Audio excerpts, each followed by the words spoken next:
What is up, everybody? Welcome into Attacking Third, finally joined by Lori Lindsey, McCall Zerboni, NWSL, U.S. Women National Team alum, and I'm your girl, Darian Jenkins. Welcome in. Thank you for being patient. We had a pretty crazy Euros match on our hand, another quarterfinal, this time between Sweden and England, going to a very long round of penalties, which we are going to dive into that match. A little look ahead because England will be playing Italy, and we will also touch on women's AFCON because tomorrow some matches are heating up and we want to get into it. But before we get started, ladies, was that Lori, let's go with you first because you're in real time having to come up with things to talk about. Was that the worst round of penalties that you have witnessed? Yeah, I think so.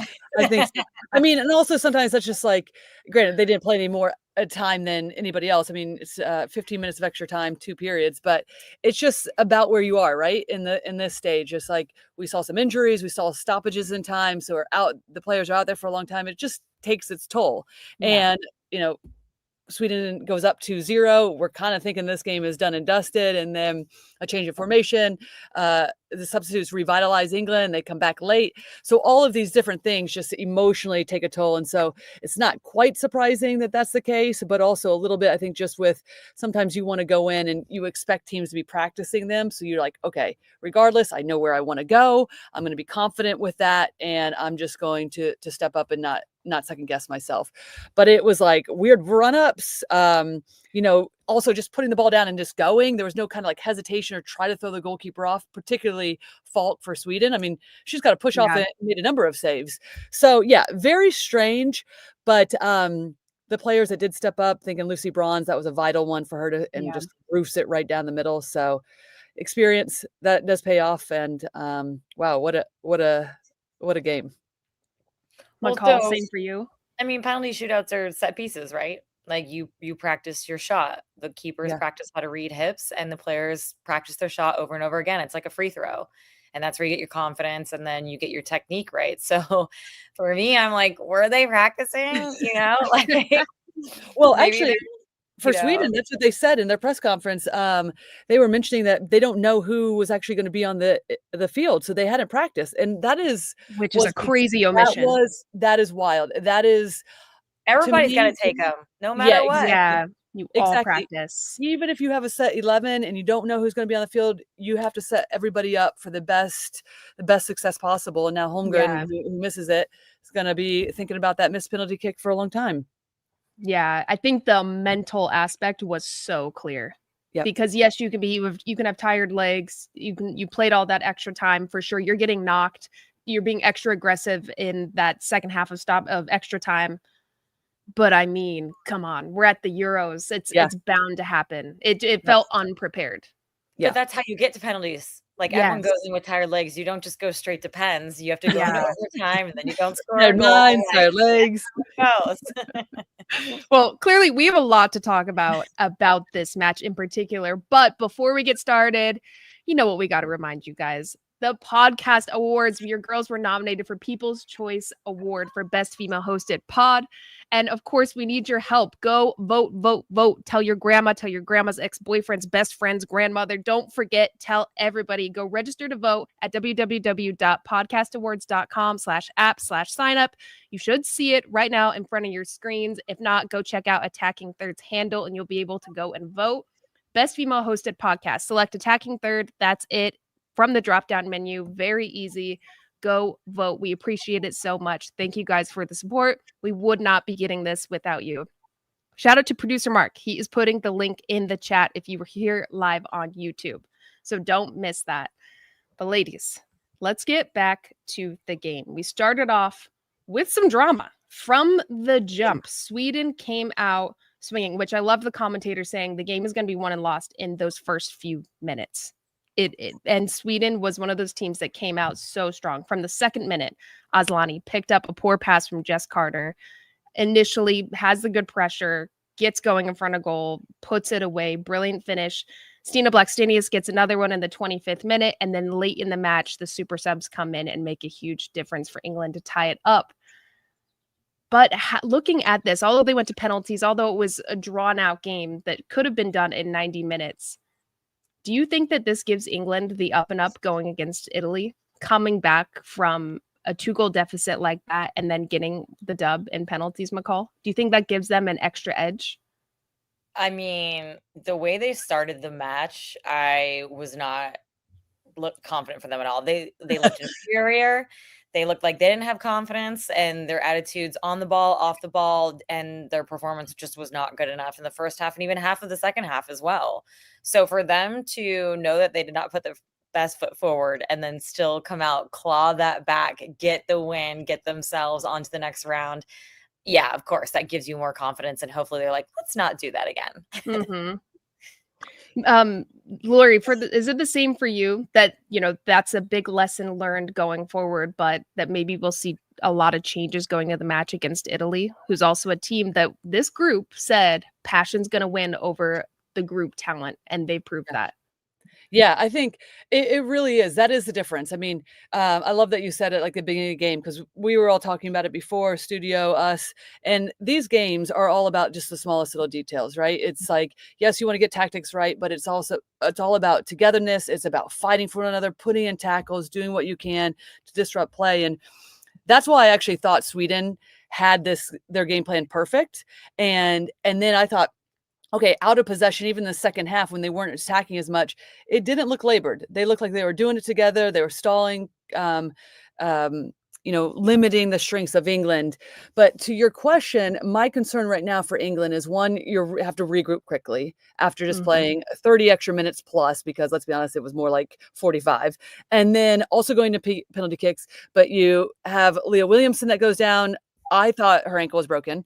So to see her back on the field, that is at least promising. Yeah. Lauren James was hobbling around at the end, right? And then also there is this aspect of, okay, you make it through penalties, and you have to have the short-term memory as possible, because some of your crucial players have just missed penalty kicks, and that's nervy within itself, and you cannot allow that to stay with you. So while, yes, I think them being able to come back and having the ability to be like, okay, we were down 2-0. We're the first team in European Championship history to come back from that deficit and then advance. No one's ever done that. All of that should give you seemingly more confidence. But does it? I don't know. I mean, like, Italy is going to come out of their game being like, we're awesome. We just put this, we just beat Norway. Girelli, our leading goal scorer, put 2 away, right? So to me, it's about regrouping and seeing who's available for England for them to be able to come in. They should have confidence. They've been in the rhythm of this, right? But it's going to be like, what does this team look like come next Tuesday? Well, go ahead, McCall. I was going to say, I also love Italy's belief and fearlessness, which is kind of the opposite of what England showed today. They look like they're a little bit timid, a little bit scared, and Italy is like so confident, balls to the wall, coming out with their game plan, taking risks, have the ability to play different formations. And, so I think it's kind of like opposites meeting. And they press, right? They press. That's been an issue for England, trying to play out of the back when teams press them. Exactly like France in the first game. Sweden came out, and I imagine Italy was going to try to take their chances that way too. Well, looking today, if I'm Italy looking at this match and looking at how Sweden pressed them from the jump, and to me, England's weakest spot was defensively. They looked shocked. So who would you put in there instead? Would you start Esme? I think she showed some calmness. I think she showed like she had her things together. When Blackstenius was running her down, when they had Sweden had fresh legs coming in, going at her, I think she did well bodying off. I actually think playing in the NWSL was a really big asset going against fast forwards that want to run by you, that aren't afraid of that physical part. I think she stood out. But I don't even know what putting her in is putting her in the best position, because it just seems like the confusion is amongst the entire back line. Lucy Bronze was in weird positions in the game that she looked exposed. Alex Greenwood looked kind of all over the place. Jess Carter, who we know is one of the most consistent defenders in the NWSL and in the WSL when she was at Chelsea, looked in shambles in the match. Like they didn't have the right options. I don't know if you guys felt the same. Yeah. I don't know if England will. I don't know if Sarina Wiegman, and I would probably put money on that she won't change to a 3-back, even though we saw that through a part of that match in the second half. But depending on who's available, if Leah Williamson, because who was it on the back line? You had Lucy Bronze, because then they switched back into extra time to a 4-back. So you had Lucy Bronze, you had Esme Morgan, Greenwood had shifted in, and then Neve Charles. That's the 4. But that is like Esme Morgan and Niamh Charles with very limited minutes in this tournament. Maybe that's beneficial. And then you have Greenwood, who's can anchor that back line centrally. And then you still get the threat of Lucy Bronze going forward on the right side. Maybe that's the best bet if you have Leah Williamson still injured. But I do think there's a place for Jess Carter and her experience. Wasn't her best game, but I think mentally she could bounce back from that. She's important, right? But I do think it depends on what that looks like. If they play a 3-back, get Jess Carter back in there. If not, I'll have to see who's available. How hard is it to overcome when you have such a poor performance like she did? Because she was giving away poor passes that created goal scoring opportunities. One resulted in the actual first goal. Yeah. How hard is it to overcome that mentally? McCall, let's start with you. When you're in a tournament like this and you're going on to the next game, like you said, Lori, it's quick. You have to have short-term memory, but that sits with you. Those moments. You're hungry. Yeah, you're hungry to redeem yourself. At the same time, you know that you're capable of having a below level performance. And so you just don't want to repeat that again. So it is that mental battle of not letting those negative thoughts creep in. But you also do need to be very locked in and focused, because see what happens when you aren't up to the task. You make a early mistake into the game. And then not that she crumbled, but I just think that with the pace and everything that was coming at her, she was trying her best. She just could not keep up. Yeah, I do want to say one thing, though, in defense of Jess Carter in that back line, because they have been at times when they've been pressed. Again, we've been talking about the France game, the very first game that they lost, and this game, too, because there's very similar setups between those two oppositions. But it does put those center backs in precarious positions when there's not outlets. Yeah. There's not availability. The first game, Stanway playing some of her first minutes after being gone and out for a long-term injury. It's just the rotations aren't there in the midfield that you need to start this game. And it really does make it difficult for those center backs when you are being tasked with being the playmakers. And we saw even Leah Williamson playing just so many direct balls through the midfield that are so predictable. And Sweden knew that, right? So listen, we've all seen Jess Carter a ton, and we know her quality and like the ceiling that she has. So it was a poor performance, if we're being honest. But at the same time, it's not all to do with just those backs. They have to kind of sort out some of these solutions, because Italy's going to look at this game too and say, okay, this is how we set up. Clog the midfield. Don't let them penetrate in those areas, or make it predictable with straight balls, but force them out wide, right? And then it becomes so easily defended in those moments if you get the timing right. We also have to give Sweden credit on their press. I think that was that was tremendous. Yeah, it was incredible, and they didn't give England enough time on the ball, options to get anywhere. The kind of dark arts of playing where you're bumping a player as they're trying to run into space, so then you're hyper aware, and especially in the middle of the pitch, that it's not available. But to me, the biggest change is I was wondering when the subs were coming. Yeah. And Michelle Agiman came in. Were you surprised that was the first sub she made into the attack? Well, the young 19-year-old. Do you want to answer that, McCall? Chloe Kelly for me was the one that came on and made the difference right away. And so I'm like, these are headaches now, right? Because I don't think she's going to start Chloe Kelly, but then Chloe Kelly still needs to come off with that same fire from the bench. And if you don't feel like you're rewarded for that performance, she might not have that same fire coming off of the bench next game, because she feels like maybe she earned her starting spot now. So these can be really difficult dynamics amongst a team. Yeah. I also, I'm in such agreement with Agiman and the impact that she had. I mean, she came on in that France game too, and created a spark in a way that, like, she just wants to pounce on loose balls. She wants to make her presence known. And I actually felt like she was freeing up Russo so much, because Russo was having to do the similar job, but then now you get a fresh legs on in that moment, and she's battling, creating loose chances in the box. And then, I mean, I agree with you in that, McCall, in terms of Chloe Kelly, and the service to that back post was just dynamite to Bronze. Mm-hmm. But that's what you want. Do you guys see them potentially starting in the next match against Italy? I mean, they were true game changers. Yeah, I don't see that. No? With Sarina Wiegman, just her history, didn't change one lineup in 2022. Went with the exact same lineup every single game. Barely makes subs, known for making subs late. And all of us in the booth were being like, you got to make some changes. Just get fresh legs on. That's what I was doesn't wondering. Even matter. It doesn't have to be tactical. Just do it earlier next time. Yeah. Don't have to change the lineup. Do it earlier. Give them more minutes. Reward them. You know? I think the changes we're going to see are going to have to do with more injury based. But I think they've shown that these players are impact players, and I think she'll still start to bring them off the bench in that regard. Before we move on to talking about Sweden and what this tournament meant for this team, what it means going forward, I want to ask you both about Hannah Hampton, because there was so much talk, especially from last Euros, Mary Earps balling out, really Ballon d'Or, everything. And now she's retired from the team. Hannah Hampton stepped in. And to me, there's always been so much chatter and doubt about her, and if she can fill the shoes that Mary Earps left, if she can really be dominant in goal as much as she was. And to me, this match proved that Hannah Hampton is there to stay. I think she made a name for herself from here on out going forward. Did you guys get that same vibe? I mean, what an intro into the tournament. Like, you need to be tested to prove what you got. And she made a couple of big saves today, and then straight into a shootout in the first knockout round of the tournament. That's where you show what you can do, and not only her ability, but her mentality. And I thought she did a really great job today. Yeah, she's just grown throughout this tournament, right? Mm-hmm. We've seen her in possession ability. One of the first goal against the Netherlands, her just like driving that 50-yard ball that I was like, okay, you should be an outfielder maybe, but great job with your hands as well. But I think one of the questions today was her ability and her confidence coming off her crosses, because that has been a strength of Sweden. We didn't really see that till second half, late in the second half, or maybe even extra time. But she did. She came out confidently. She had defenders around her.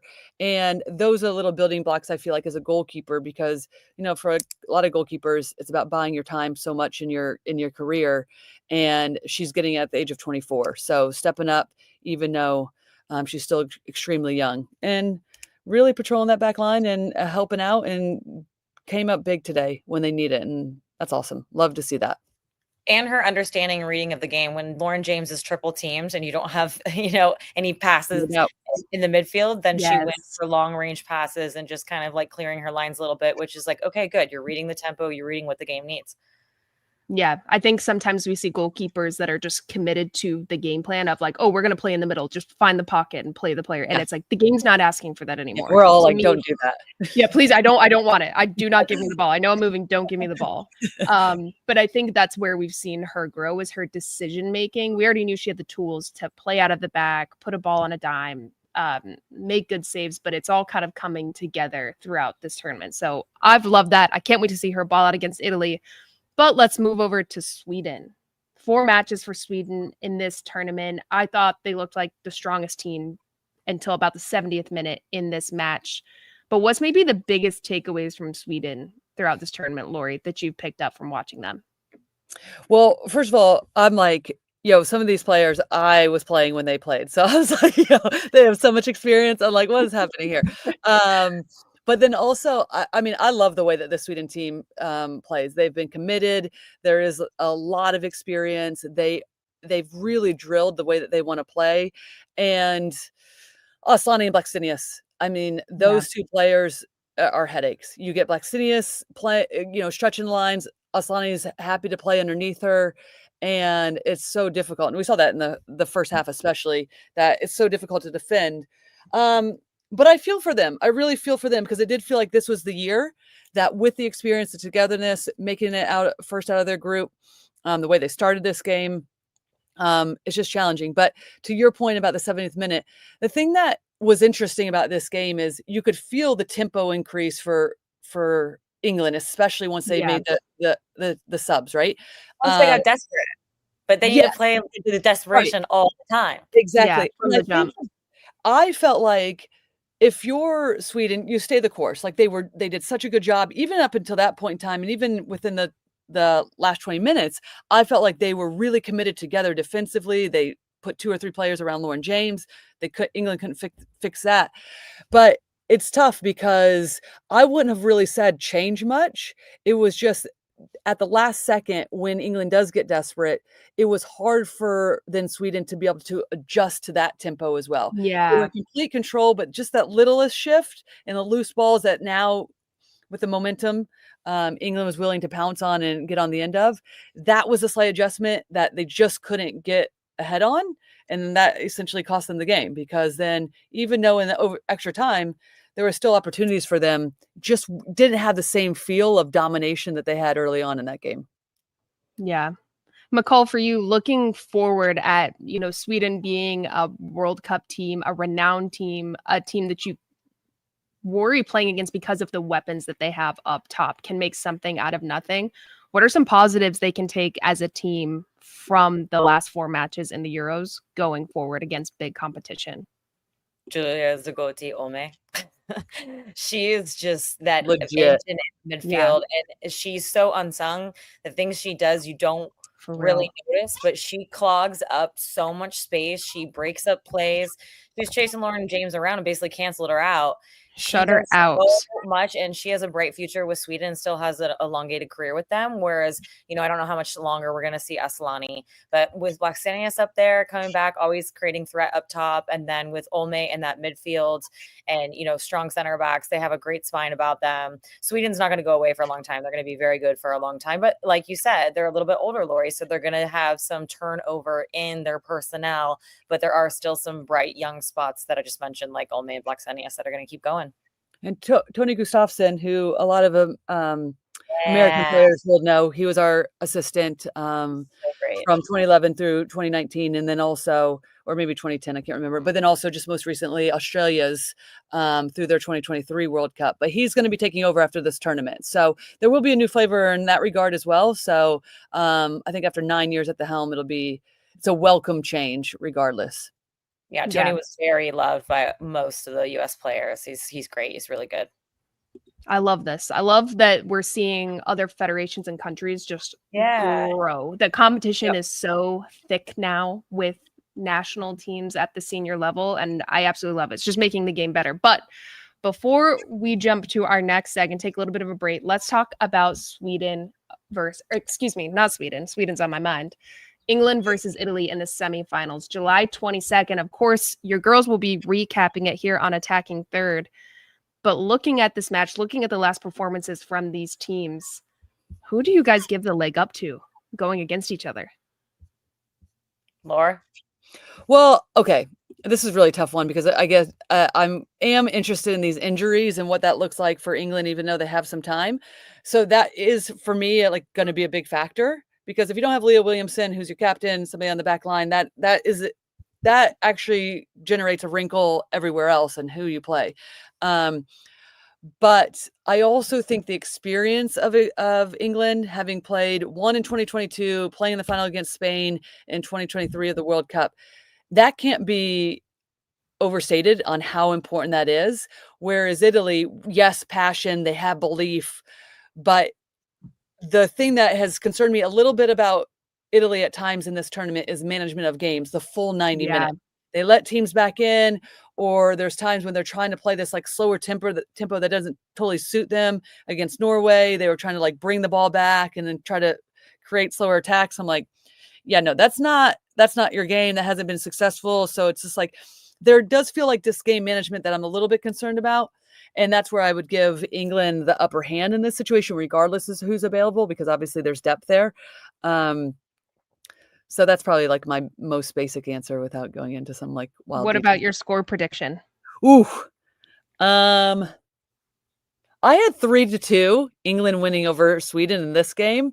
I was like, come on, is this going to happen? Yeah. But for Italy, England, 2 goals is the most goals that Italy scored in one game all tournament. Maybe 2-1 England. Yikes! Okay. That makes me really nervous. So I feel nervous because it just feels early after this game, and I'm like, it's very fresh. I know. I'm putting us all under the spotlight. I'm gonna go last, so I have time to think and can weigh out what you guys said. So McCall, who do you give the edge to, and what's your score prediction? Okay, something that has to be mentioned is England has more depth. They definitely have more firepower off the bench and options. Even if they do have injuries, they still have more experience on their roster at higher tournaments, high level play. But Italy has had more rest. So I think sometimes that can cancel it out in a tournament where you play every 2 or 3 days. You're starting to get heavy and tired legs. Recovery is at a maximum. I just still think there's an edge in a class that the English players have from having high level football at a longer period of time in their country. And so I just think they know how to win, and they know that they're high-level footballers, and they want to continue to grow their clout and their worth. And Italy's still trying to prove themselves, whereas England has this stature already that they're going to maintain. And I think it will be 2-1. 2-1 England as well. Yep. Oh, man. Right. Same page. Do I ride with the crew? I'm looking at this. McCall, I think that's such a good point. I think that Italy, I agree. They're still trying to prove themselves. And even if will be a good match against England, they should be very, very proud of their performances in this tournament and getting to where they got. Whereas I think if England loses, it's a failure. It's not good enough. So to me, especially after this match, with the belief you have in your team after coming down from a 2-goal deficit, winning in penalties, you have the depth. I'm also going with England, but Lori, I'm going to take your prediction from last match. I'm going to go 3-2 England. I think it's going to be, I think we're going to get goals, which we all love. Let's do it. Okay, but we also love women's AFCON. So we are going to take a short break and come back and be chopping it up about that next. So stay with us.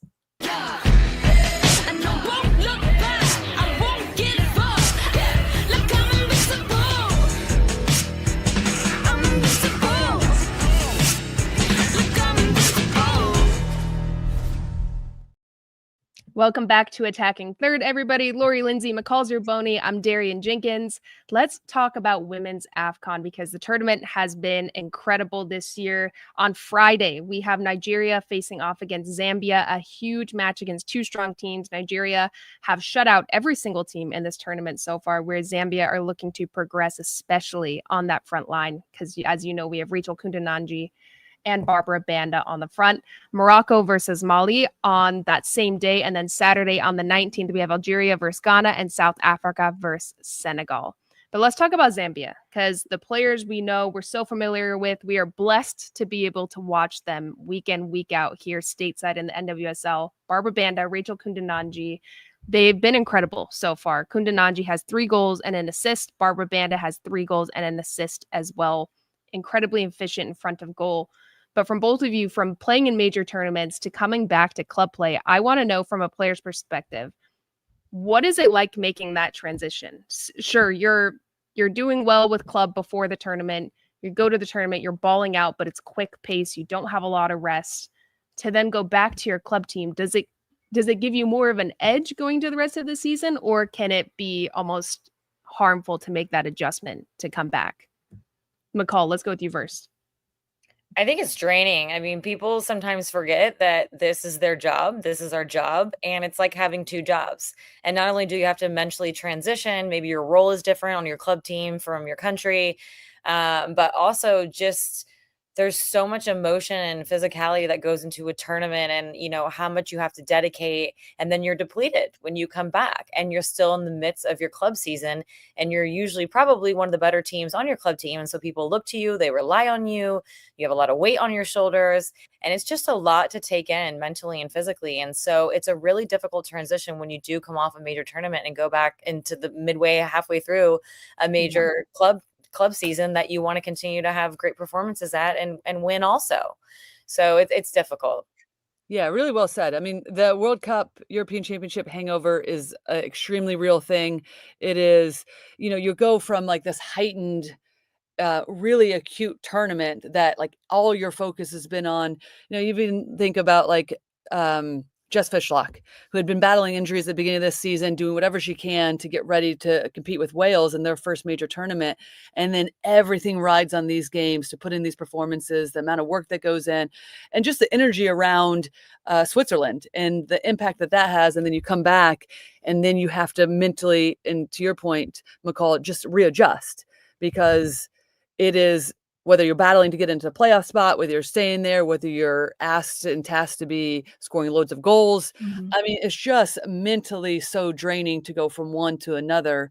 And we know how important the second part of the NWSL season is. So I think that's going to be the most interesting thing. Rotation is going to be necessary for these players. But yeah, how each team handles that, because it is a really, really tough thing to come from such a high and then to come back and have to be regroup. And when the rest of your team has been like basically preparing for the second half of the season. Yeah, it's tough energy to balance, but I'm looking at certain players like Nasisat Ashwala, Yes. Michelle Lozia for Nigeria, who don't always start and play for their respective club teams in the NWSL, but this could be one of those make or break tournaments that for them in particular could be great and translate well coming back to the NWSL. But we're getting ahead of ourselves. Big matches, like I said, tomorrow and Saturday. You don't want to miss it. But ladies, last score prediction for the day. Nigeria and Zambia, the powerhouses, the 11-time champs with Nigeria, but Zambia heating up in this tournament. Who do you think has got the money and what's the score? McCall, you first. I'm going 2-2. They're going to overtime. Pens. Another one. And Nigeria will take it. Whoa. Okay. I love this. Are you going first or am I going? I can go first. I'm going to go. I want it to be done in regular time. I'm going to go 2-1 Nigeria. I think this team just has a little more depth and been so solid defensively that I'm going to give them the dub. Okay. Well, all right. Listen, I'm going for high scoring as well in regulation, but I'm going with Zambia. I'm going with Zambia with the form that their strikers are in. I was going to say 3-2. So okay, I like that. Because I've been diving into this tournament, I haven't been able to watch it as much as I would like, but that's my prediction. So we'll see. Lori, you're good. You've been a little bit busy. So yeah, that's completely fair. But ladies, this was such a great show. Love talking about the Euros, and there's going to be more tomorrow. Don't forget, Attacking Third will be back tomorrow at 5 p.m. Eastern right here on YouTube after the Spain versus Switzerland match. I know we will all be tuning in because our hearts are with the Swiss, but I don't know if any of us predicted that they'll get the dub. I have to go back and watch that quarterfinal match, and Christine Cupo, Sandra Herrera, and Lori Lindsey will be back again to talk about that. You don't want to miss it. And also, don't forget to go vote for us in the podcast awards. We appreciate you guys so much for doing so. Keep sending out that positive energy. Best female hosted podcast. I know that's right. So from producer Mark, McCall Zerboni, Lori Lindsey, I'm Darian Jenkins. This was Attacking Third. Peace, y'all.